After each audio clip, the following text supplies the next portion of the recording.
एक बहुत ही प्राचीन कथा है। एक बार एक राजा ने 7 जंगली घोड़े पकड़े। उसने उन्हें वर्ष भर खूब खिलाया पिलाया और उनसे कोई काम भी न लिया। वे स्वच्छंद घोड़े बहुत शक्तिशाली और खतरनाक हो गए। उन्हें अस्तबल से भी निकालना कठिन हो गया। उनके पास जाना भी खतरे से खाली न था। तब उसने राज्य में घोषणा की कि जो व्यक्ति उन 7 घोड़ों पर सवारी करेंगे उन्हें वह सम्मानित करेगा और अपनी सेना में उच्च पदों पर रख लेगा। उनमें से जो प्रथम आएगा उसे वह अपनी घुड़सवार सेना का सेनापति बनाएगा। बहुत से लोग उन घोड़ों को देखकर ही वापस लौट गए, पर 7 बहादुर सवारों ने साहस किया। प्रतियोगिता हुई। 100 मील के गंतव्य पर उन पर सवारी करके पहुंचना था। उन घोड़ों के लिए वह काम घंटों का भी नहीं था, पर राजा ने 7 दिन का समय दिया था। उसने कहा कि यदि सवार 7 दिन में भी उन घोड़ों को लेकर गंतव्य पर पहुंच सके तो वह मानेगा कि उन्होंने घोड़ों को जीत लिया है। नियत दिन घोड़े बाहर निकाले गए। हजारों लोग देखने के लिए इकट्ठे हुए थे। उन घोड़ों के बाहर निकलते ही वे सवारों को लेकर राह छोड़कर जंगल की ओर भागे। उन्हें वश में करना था। सवार उनके ऊपर थे, लेकिन जरा भी उनके ऊपर न थे। सवारों का उन पर कोई वश न था। सवार उन्हें नहीं, वे ही उन सवारों को ले गए।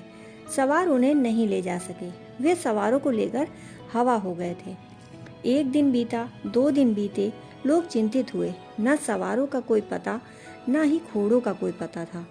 पर तीसरे दिन एक सवार लौटा, लहूलुहान। वह भी चोट खाया हुआ था, घोड़ा भी चोट खाया हुआ था।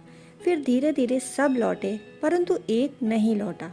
जो सबसे पहले सवार हुआ था वह नहीं लौटा।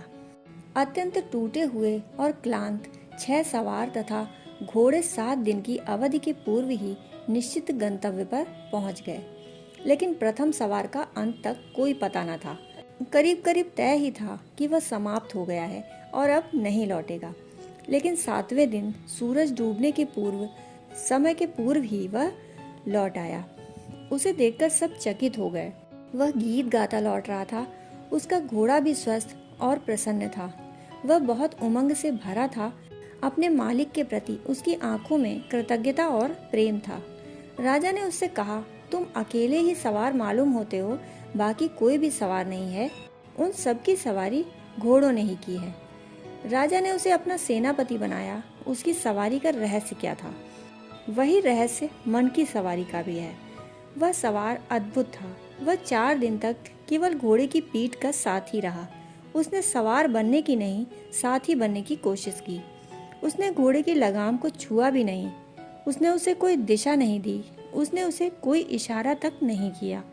वह उसके ऊपर था, पर बिल्कुल अनुपस्थित। उसने उसे पता भी नहीं चलने दिया कि वह है। घोड़ा स्वच्छंद था, मुक्त था और सवार केवल दर्शक था। घोड़ा जब थक जाता तो वह उसे विश्राम देता, उसके लिए भोजन और छाया की व्यवस्था करता। जब फिर भागने को उत्सुक होता तो वह चुपचाप उसकी पीठ पर हो जाता, लेकिन ऐसे जैसे कि कोई पीठ पर हो ही ना। सवार नहीं, मात्र दर्शक। यह रहस्य था। घोड़ा 4 दिन में मित्र हो गया, विनीत हो गया, प्रेम से जीत हो गई थी और पराया अपना हो गया था। वह शत्रु नहीं रहा, मित्र हो गया। शत्रु को अस्वीकार किया जा सकता है, मित्र को अस्वीकार करना मुश्किल था। फिर सवार ने उसे जहाँ चाहा वह वहीं गया। इस जगत में, इस जमीन पर जाने कितने अरबों सवार हैं और कितने अरब घोड़े हैं, पर उनमें से शायद ही कुछ हों जो सवार हों। बाकी सब किसी भांति घोड़ों से लटके हुए हैं। वे भी लहूलुहान हैं और घोड़े भी लहूलुहान हैं। यह यात्रा बड़े कष्ट और पीड़ा की है। जिसे सवारी ही नहीं मालूम, उसकी भी यात्रा कोई यात्रा है। जो अपने घोड़े पर, जो अपने मन पर ही सवारी नहीं कर पा रहे हैं, वे जीवन के अंत में, यात्रा के अंत में अपने को थका हुआ, टूटा हुआ और हारा हुआ पाएंगे। वे यात्रा के अंत में पाएंगे कि यात्रा व्यर्थ हो गई। यात्रा के अंतिम चरण में, जिसे हम संतृप्ति कहें, संतुष्टि कहें, उसको वह उपलब्ध नहीं हो सकेंगे। आनंद उनका भाग्य नहीं होगा। जो उन्हें मिल सकता था वे पाएंगे कि वह उन्होंने अपने ही हाथों खो दिया। धर्म मन को जीतने का उपाय है। लोग सोचते हैं कि धर्म मन से लड़ने का उपाय है। वे गलत सोचते हैं। लड़ाई से क्या कभी कोई जीत हुई है? शत्रु पर कभी विजय नहीं हो पाती। शत्रु को हराया जा सकता है पर जीता नहीं जा सकता। हराने और जीतने में बहुत अंतर है। शत्रु हारने से टूट जाता है, दमित हो जाता है, पर शत्रुता नहीं टूटती। उस तल पर वह अपराजित ही बना रहता है। उसके भीतर आपकी विजय की स्वीकृति कभी नहीं हो पाती। इसीलिए कहते हैं कि शत्रु आज तक नहीं जीते गए हैं, केवल मित्र ही जीते जाते हैं। केवल मित्रों पर ही विजय होती है। मित्रता में ही शत्रुता हारती और नष्ट होती है। दोस्तों, कहानी सुनने के लिए आपका बहुत बहुत आभार।